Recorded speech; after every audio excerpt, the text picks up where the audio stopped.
Non-Monogamy Help is a podcast where your questions about open, non-monogamous or polyamorous relationships are answered. Our host, Lola Phoenix, will consult a licensed therapist with over a decade of experience to address your problems. Names and locations have been changed or censored to keep your questions anonymous. You're listening to Non-Monogamy Help, the podcast. Hello and welcome to episode 72 of the Non-Monogamy Help podcast. I'm Lola Phoenix. Please send your questions to nonmonogamyhelp@gmail.com and they'll either be read in the podcast or the column anonymously. If you want to read the columns and listen to the podcast, go to nonmonogamyhelp.com. Subscribe to our newsletter on the website if you'd like to, and you can follow us on Twitter at nonmonogamyhelp and on Instagram at the same handle. If you want to support the columns and the podcast, I'd super appreciate it. Please consider becoming a patron.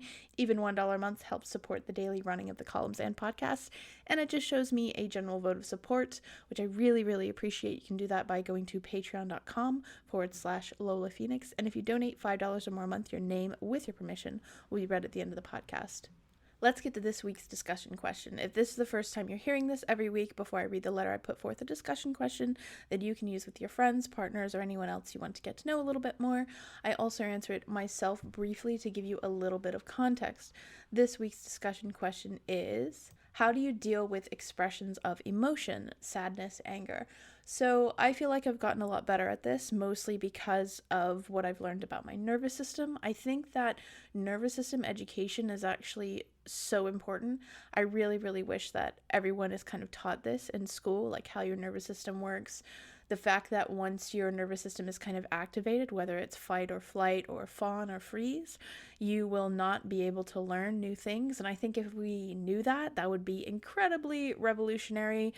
And yeah, I try more now to, understand where my nervous system is and also understand where somebody else's nervous system is and try not to take that personally. But I've also really struggled with understanding how to respond to people because different people want different things. And I have definitely accidentally been rude without meaning to be to people who were sad and kind of expressing that in front of me and not really knowing what to do.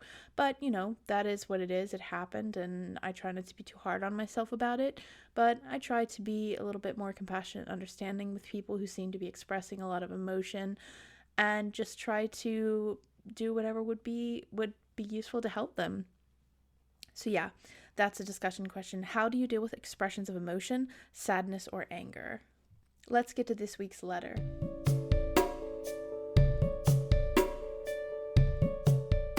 My partner and I have been together for 2.5 years. It is my first queer passion and relationship. I am a cis woman, and I have had 2 long relationships with cis men. One of them lasted 9 years. At one point of this relationship, I brought up the idea of non-monogamy, and he freaked out. Later, I left for 6 months abroad, and he cheated on me, which landed to us breaking up, and then coming back together again after a succession of a little drama or an STI. My actual partner came out pretty early, dated, and had sex with a lot of people during their life. They were assigned female at birth, they're non-binary, and they only date women. When we met each other, it was very intense, and we fell in love quickly. It was new for me, but it was special for both of us. I was a very independent person, but they weren't, and I adapted myself, and we had a very fusional first year. We decided to open up our relationship a little bit more than a year after we met. It was something we both wanted. For me, it meant freedom and mostly the possibility to explore my lesbian sexuality. I was also drawn by the idea that it would make us closer in a way. For them, at first, it wasn't clear. They were curious to explore new stuff, supportive of me, and kind of aroused by the idea of me having other stuff. But the reality was very different. We both signed up to Tinder, and to sum up, they started dating people right away, and I freaked out about it. I was really sad, crying all the time, every little thing was hurting me, and it kind of took away my own desire to pursue anything on my own. I was feeling insecure, jealous, not enough, etc., etc. Eventually, I had some experiences, 3, but it wasn't completely satisfying for me. For them, it was great. They're so hot and very experienced in dating, so it was just so easy. I couldn't help compare our experience, and it had a bad impact on my ego. During this time, it was always very clear that our relationship was the priority and that the other relationships were secondary and not serious. We're leaving together, and we're both very committed to each other and want to stay like this. We stopped it because of winter, pandemic, and also because it didn't really end well with 2 of the people my partner saw because they wanted more and not them. It was a hard winter because of the pandemic and because my partner was very depressed. I got a bit cold and distant because I wasn't receiving really any attention. At the end of winter, I was even considering breaking up because I was feeling unsatisfied, but I still loved them, so I didn't. In June, I had to travel and left for 6 weeks. Before that, we decided to open things again. I wanted to be free during my travel and also wanted them to be able to meet people and have a nice time while I was away. They were saying they didn't want anything too regular, and we kind of agreed on that. I was clear about the fact that I was not comfortable or ready with them having another girlfriend. During the 6 weeks, they started dating a younger girl, and it was hard for me again right away. I thought they didn't want anything regular, but they said they changed their mind and really like this person. They were transparent with me about all this, but I got very upset, and so I put a distance between us, in addition to the actual distance. Again, as I was 100% of the time thinking about what they were doing, paranoid, fearing, being stressed out, feeling betrayed, humiliated, it drained me from pursuing anything on my own. Again, it had a bad impact on my confidence. When I got home a week ago, we had some deep, beautiful discussions about the situation. They were very transparent about the fact that they really enjoy the non-monogamy, that they really like this girl, and that they still love me very deeply, and that our relationship is so important and precious to them. We are feeling closer than before, we're very affectionate and kind with one another. I'm feeling very much in love and have butterflies again, which might be caused by the fear of losing them. They say their feelings are more deep and stable, but they're past the honeymoon stage. I understand that, but it is hard for me to accept it, especially if they're experiencing this phase with someone else. I'm so scared of them falling in love with this girl and losing my status. I think part of it is that our narrative has always been very romantic, and they tell me things like I'm the best relationship they ever had, and I'm the love of their life, etc., which makes me feel so good, but I realize that I'm completely terrified about losing the special place. I overthink everything, I feel obsessed with the situation, I'm always comparing everything and it's driving me bananas.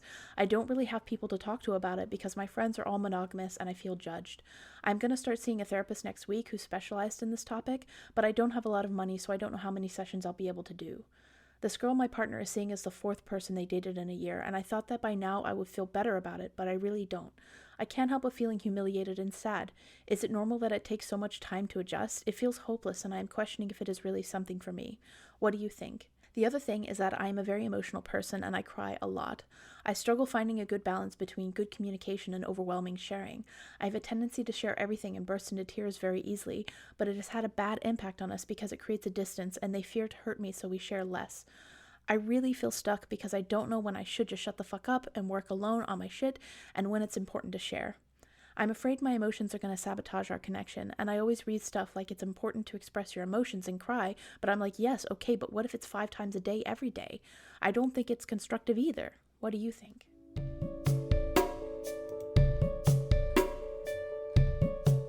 Before we get to this week's answer, I'm going to quickly plug this episode's sponsor, BetterHelp. Quite often in a lot of my columns and podcasts, I encourage people to seek a polyamory-friendly therapist. For a lot of people, looking locally for a therapist who may be supportive of polyamory can be impossible or out of their budget. BetterHelp allows you to find therapists online that you can send messages to at any time of the day, and they do offer some financial aid. You can get 10% off your first month by using the promo code Non-Monogamy Help at checkout or going to betterhelp.com/non-monogamy help. Let's get to this week's answer.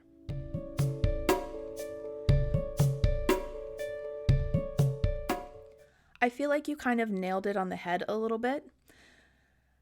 And a lot of people do this in non-monogamy when they start out. And I get why they do it, but it is something that I feel like ends up causing a lot more panic and anxiety than it's worth. It's okay if you really want a situation where you have a primary or prioritized relationship, right? That's okay if that's really the way you want to operate. And I feel like there are some people who do operate it that way, and that's fine. There are some people who want a kind of non-monogamy where their primary interest is in having sexual experiences with other people, but they kind of want to have the romance and stuff and lifelong commitment and everything with another person. And I think if that is what works for you, that is fine. The problem is that I feel like that's kind of what people end up going for by default. Because monogamy is kind of presented to you as the only option, you kind of go for a similar kind of monogamy within non-monogamy, if that makes sense. You opt for a solution that feels a little bit more safe in some ways. And I feel like if you don't actually operate that way, it's not really going to work. And I also feel like exactly what you said, you're afraid of losing your status. And when you put people on a pedestal, when you create a hierarchy, understand that that will create anxiety, because if you are the special person, exactly like you said, you're going to be worried about basically being ousted from your throne. You're going to be worried about being taken off of your pedestal. There is a way to reassure and compliment and express your love for people that doesn't involve a kind of exclusivity or putting people on a pedestal. It's very hard for people to do that because that is kind of the thing that we are surrounded by in most cultures, right? Like all of the love songs, all of the things that, we're encouraged to consider romantic, all have to do with exclusivity, all have to do with like, you're the most amazing person I've ever met, and you're the, and this creates a lot of problems in monogamy. This creates a lot of problems for people who feel like even in monogamy that their partner should be perfect and they should always feel enamored by that. Like it creates a lot of problems for monogamous people. So I feel like carrying this over, unless you are the kind of person where this is kind of how you operate, so you're not really trying to put anyone on a pedestal, it's just that this is how you prefer to do things because this is how you operate, or this is what your interest is in non-monogamy. If you're not that type of person, then that pedestal is going to create a lot of issues. So I think that what would be helpful is if you both made some attempt to figure out what your ideal is. So just because two people are polyamorous doesn't mean they're compatible. You can be incompatible. Some polyamorous people want this kind of setup where there's one person that they feel romantic towards, one person they have a life with, and then they're kind of being sexually adventurous. And for the record, I also dislike when a hierarchy is set up, the way that people seem to act like people that their partner sleep with or have experiments with don't matter.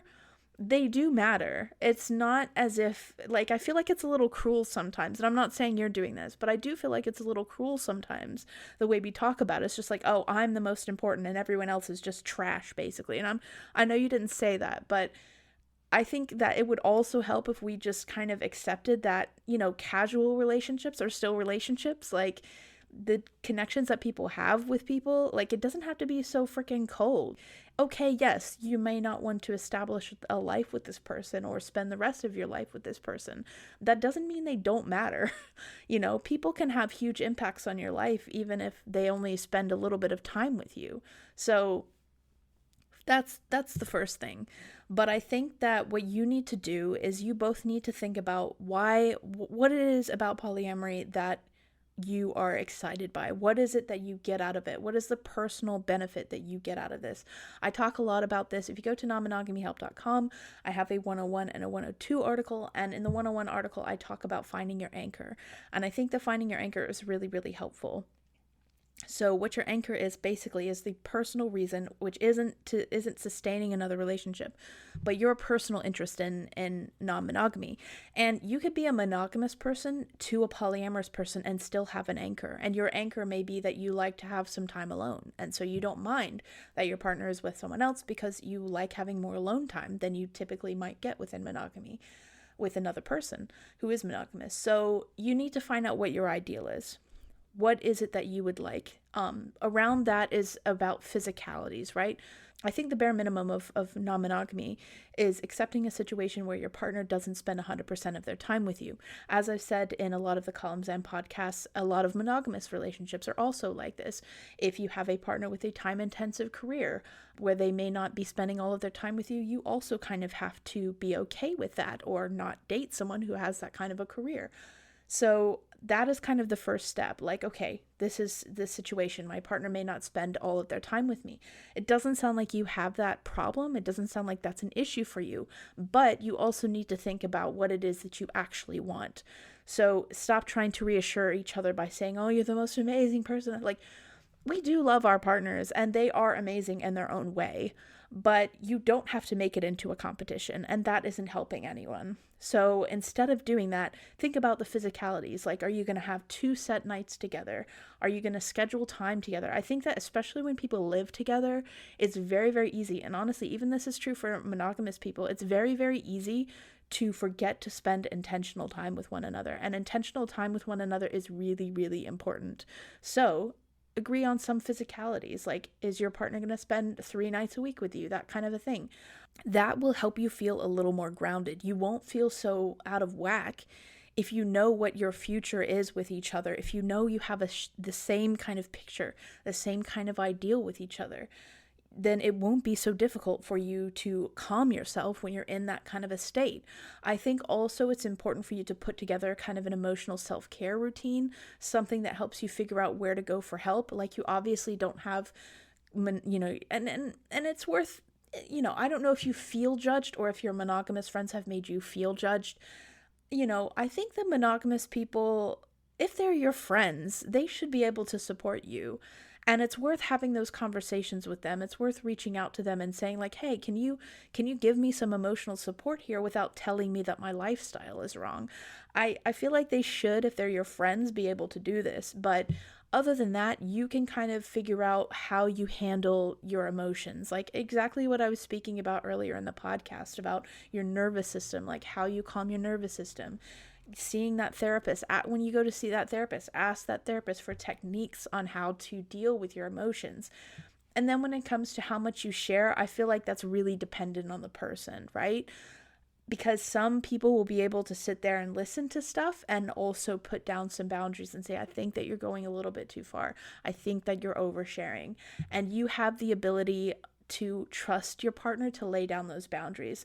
So maybe you need to have some honest conversations with each other. Maybe you need to ask your partner, like, instead of keeping things from me, can we establish almost like a safe word where you can say, okay, things are getting a little intense. I need a break. Take a break, step away from each other, have those emotional processing things that you can do to kind of get that out and then come back. You don't have to process everything right away. You don't have to spend 5 hours sitting and talking with each other.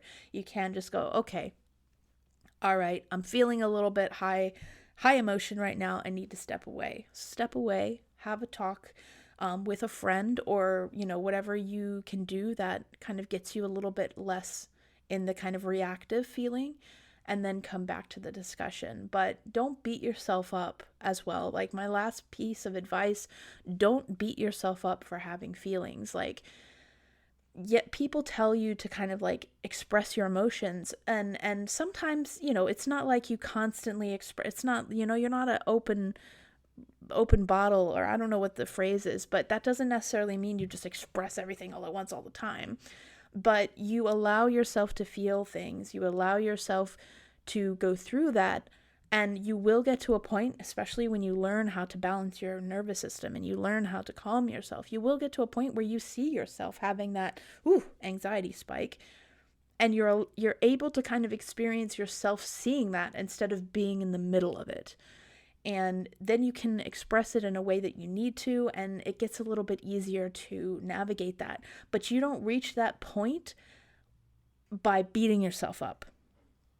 So don't beat yourself up about it. It's a perfectly normal reaction to feel scared, to feel all of these things. Nothing that you've described is out of the norm when it comes to emotions. I think that you will get to a point where you feel a little bit better, but this isn't all just you shutting the fuck up and working on your shit, as you said. This is also you working with your partner to establish some shared idea of what it is your ideal is. And then you know that you're both working together on that. And you will still have panics, you'll still have freakouts, you'll still be scared, but at least you'll be able to come back to that and say, okay, but we have this idea, we have this thing that we both believe in, we have this thing that we both want to work on, and you'll be able to come back to that. I think people already have that in monogamy because it's so culturally scripted. You have the relationship escalator, you have signs that kind of ground you in knowing that things are serious, that your partner is committed, etc. and so forth. So when you don't have that, you just need to find out how to create that within your relationship. And I think a great way to start is by talking to each other about what your ideals are, figuring out if you have a shared idea of a life that is compatible, if there are compromises you can make or they can make, and just figure out how you both work together. I think that would be a huge help. So to summarize, the pedestal is the problem here. That is why you're so anxious. You both need to make an attempt to figure out what your ideal is, because two polyamorous people can be incompatible. So figure out if you're compatible in that way. Schedule some physical, actual days out, or nights in. Just some time that's intentional, that you know for sure you always have this time with them, which can help a lot with anxiety. And then, as I said, put together an emotional self-care routine, something that helps you figure out, where you can go for help. Reach out to some of your friends and see if they should provide you with that support, even if they don't get polyamory. And last but not least, don't be so mean and hard on yourself about it. And there isn't anything bad about having a lot of feelings. It's just about how you navigate that, if that makes sense. So I hope this helps, and good luck.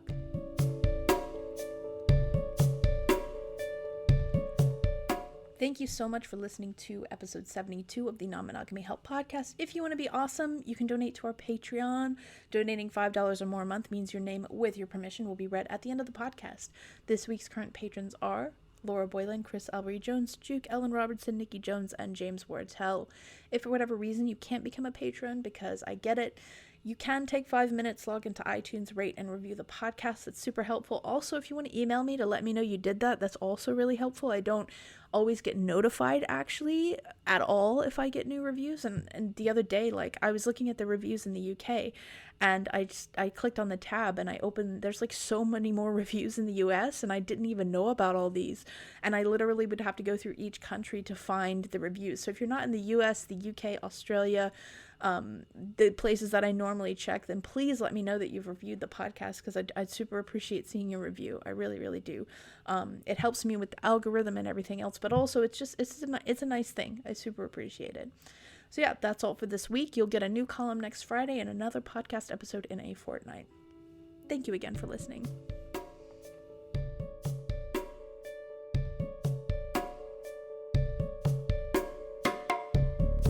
You've been listening to Non-Monogamy Help. Our music has been provided by Chris Albury-Jones at albury-jones.com, and our podcast art was made